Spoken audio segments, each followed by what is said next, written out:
I'm 95 years old. At this age, most people think life is almost over. But let me tell you something strange. The older I get, the clearer life becomes.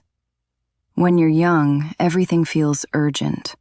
You chase money, approval, attention, success. You worry about what people think. You try to make everyone happy. But by the time you reach my age, you realize something painful. The people you sacrificed everything for sometimes forget you. And the people who once needed you the most suddenly become too busy to call. If your children ignore you, don't beg them for attention. Don't chase them. Don't guilt them. Don't remind them of the sacrifices you made. Because the more you beg for love, the less they respect it. Instead, do something far more powerful. Do this, and they will come back. Let me explain. When I was younger, I believed love meant sacrifice. I worked hard, long hours, sometimes 2 jobs.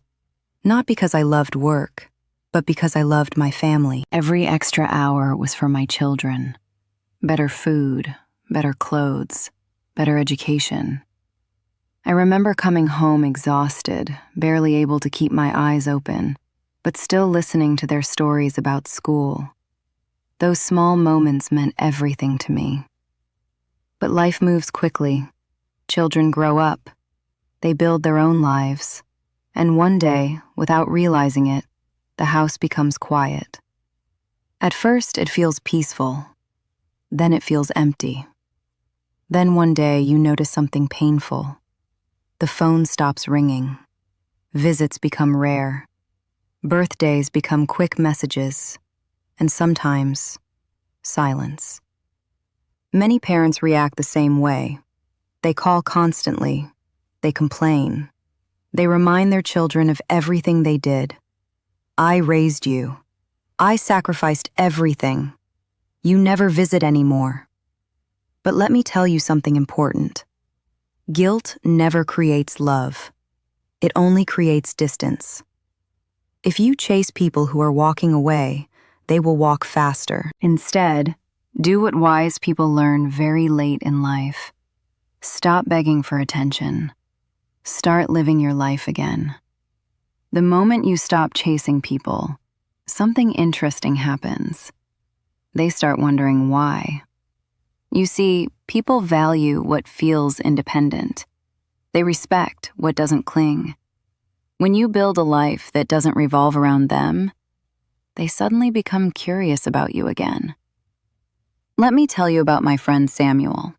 Samuel is 92. A few years ago, he was miserable. His children rarely visited. He would sit by the window every afternoon, waiting for someone to come. Sometimes he waited hours. Sometimes no one came.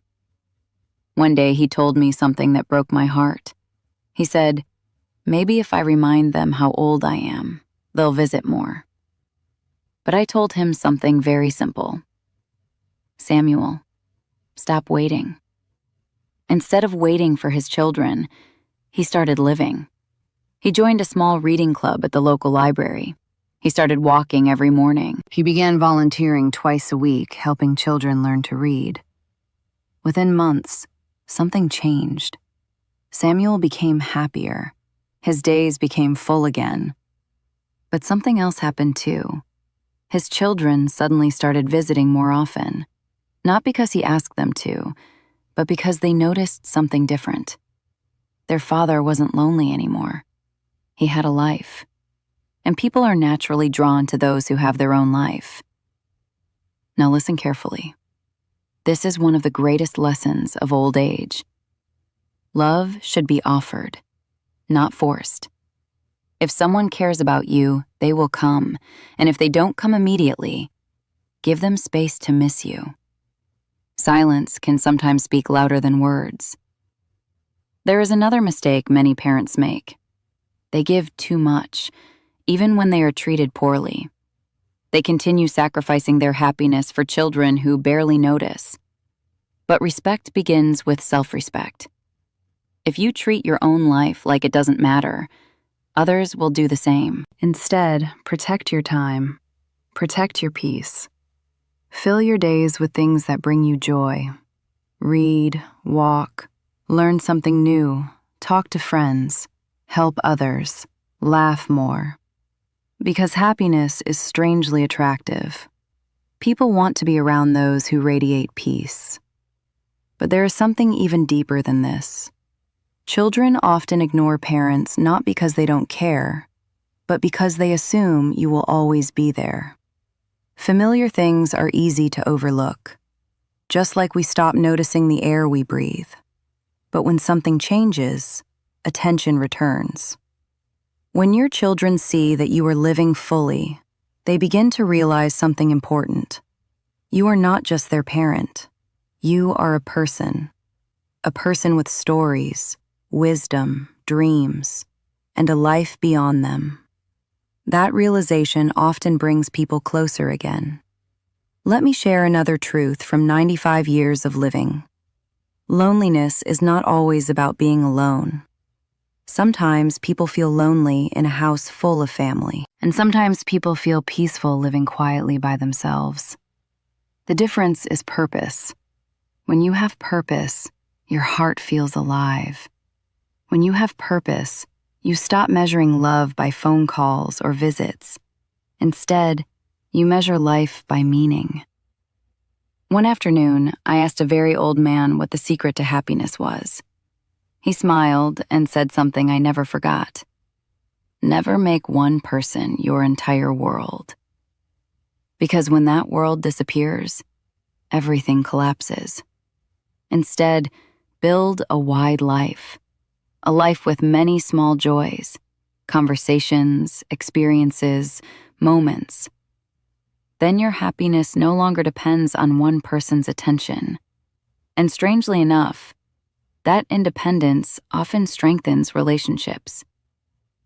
Now, I want to say something important to every parent listening. Your children may be busy.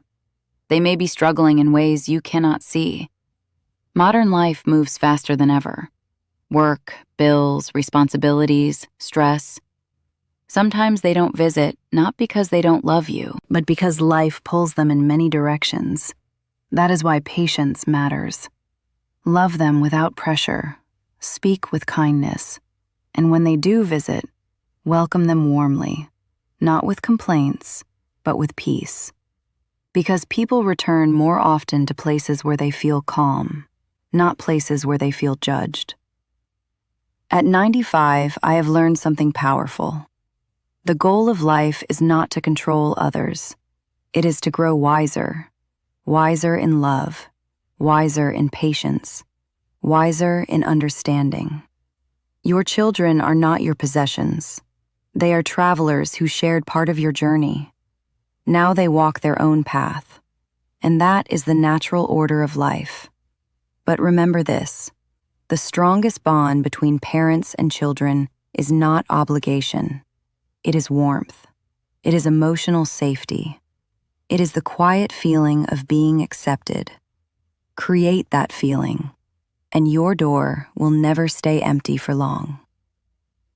Before I finish, I want to leave you with one final thought.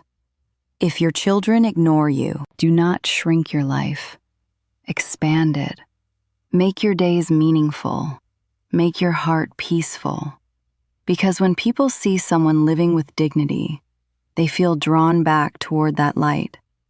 And even if some never return, you will still have something more valuable, a life that belongs fully to you.